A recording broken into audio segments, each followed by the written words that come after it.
নমস্কার বন্ধুরা, welcome to স্বাদঘর। আজ আমি কাঁচা কুমড়োর দুটো অসাধারণ রেসিপি আপনাদের সাথে শেয়ার করব। একটা কাঁচা কুমড়ো ভাজা ও একটা কাঁচা কুমড়োর স্যুপ। তো এই দুটো মজাদার রেসিপি কিভাবে বানাই চলুন দেখে নিই।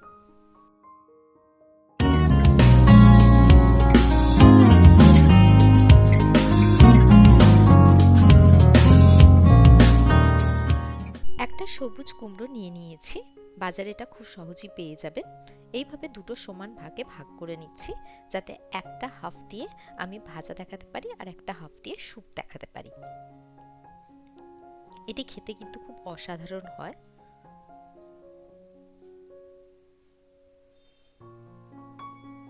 প্রথম হাফটাকে আমি একেবারে সরু সরু করে কেটে নিচ্ছি,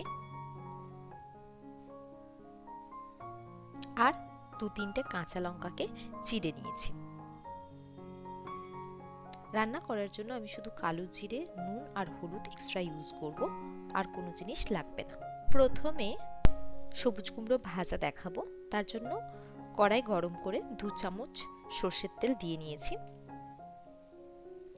তেল গরম হয়ে এলে এর মধ্যে ফোড়নের জন্য দিচ্ছি 1 চা চামচ কালো জিরে, আর কাঁচা লঙ্কা চেরাগুলো দিয়ে দিচ্ছি।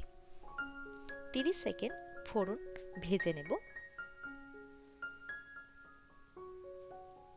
এবার এর মধ্যে কেটে রাখা সবুজ কুমড়ো দিয়ে দিচ্ছি।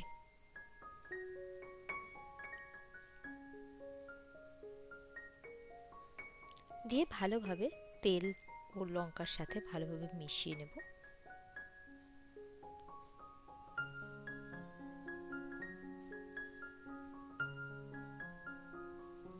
মেশানোর পর এর মধ্যে স্বাদ মতো নুন দিয়ে নেব, আর হাফ টিস্পুন হলুদ গুঁড়ো দিয়ে নেব। এখানে কিন্তু আর কোনো রকম কোনো মশলার ব্যবহার করব না। এটা খুবই ভালো খেতে হয়, কোনো রকম কোনো মশলা ছাড়াই। এর একটা নিজস্ব টেস্ট থাকে। সম্ভব হলে একবার ট্রাই করবেন, আশা করি আপনাদের খুবই ভালো লাগবে। তো কিছুক্ষণ নাড়াচাড়া করার পর একে ঢাকা দিয়ে 5 মিনিট মিডিয়াম ফ্লেমে হতে দেব। মাঝখানে যদিও আমি একবার ঢাকা খুলে নেড়ে নিয়েছিলাম। 5 মিনিট পর ঢাকা খুলে দেখাচ্ছি। কাঁচা কুমড়ো সিদ্ধ হতে কিন্তু টাইম বেশি লাগে না, তো সিদ্ধ একেবারেই হয়ে গেছে। আরও কিছুক্ষণ নাড়াচাড়া করে নিয়ে খোলা অবস্থায় 2-3 মিনিট রান্না করে নেব।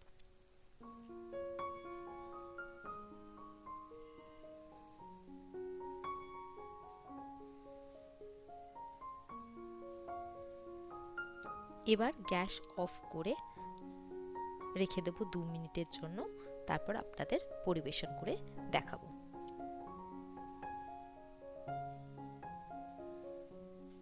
দেখুন বন্ধুরা, এটি দেখতে কিন্তু খুবই ডিলিশিয়াস হয়েছে এবং খেতেও খুব ভালো হয়।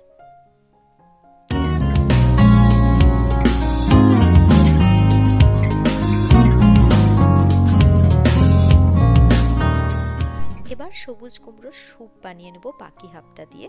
তো বাকি হাফ কুমড়োটা একেবারে সরু সরু করে কেটে নিয়েছি, যতটা সম্ভব আমি সরু পেরেছি। একটা ছোট সাইজের পেঁয়াজকে কুচিয়ে নিয়েছি, একটা কাঁচা লঙ্কা কুচিয়ে নিয়েছি, দুটো রসুনকে একদম ছোট ছোট করে কেটে নিয়েছি, আর হাফ টিস্পুন আদা বাটা নিয়েছি।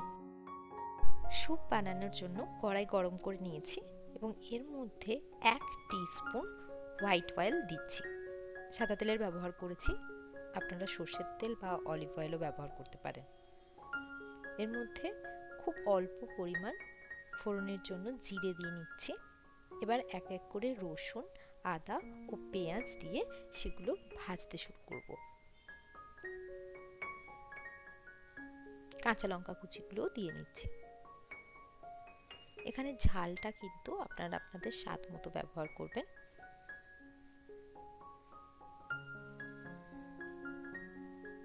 মিডিয়াম ফ্লেমে সমস্ত উপকরণ একেবারে লাল লাল করে ভেজে নেব।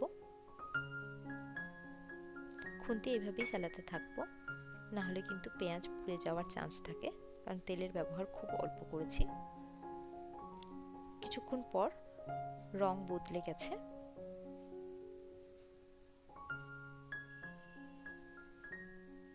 মানে পেঁয়াজ ভাজা হয়ে গেছে। এবার এর মধ্যে কেটে রাখা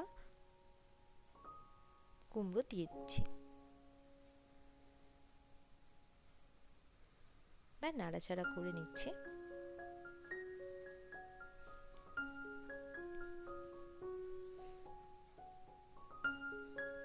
এখানে প্রয়োজন পড়লে আপনারা অল্প একটু পিঙ্ক সল্ট দিয়ে দেবেন বা সন্ধব লবণ।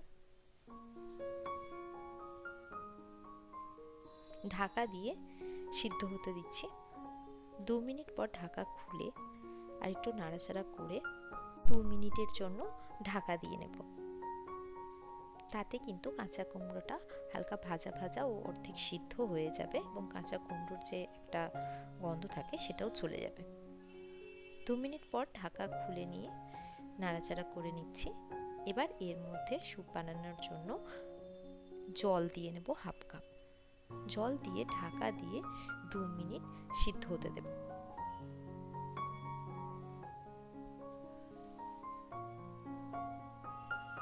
দু মিনিট পর ঢাকা খুলে নিলাম। কাঁচা কুমড়ো একেবারেই সিদ্ধ হয়ে গেছে। এবার এটাকে গ্যাস অফ করে ঠান্ডা হতে দেব এবং এখানে আমি আমার স্বাদ মতো পিঙ্ক সল্ট দিয়ে নিচ্ছি হাফ টিস্পুন।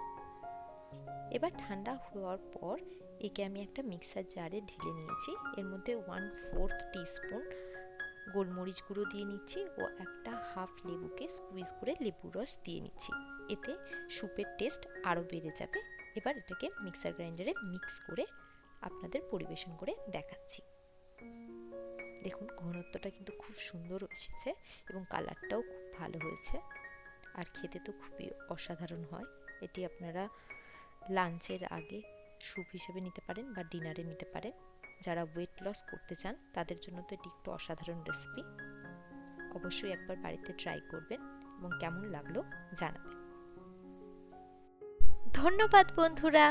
যদি আপনাদের এই ভিডিও ভালো লেগে থাকে তাহলে অবশ্যই লাইক, কমেন্ট ও শেয়ার করুন।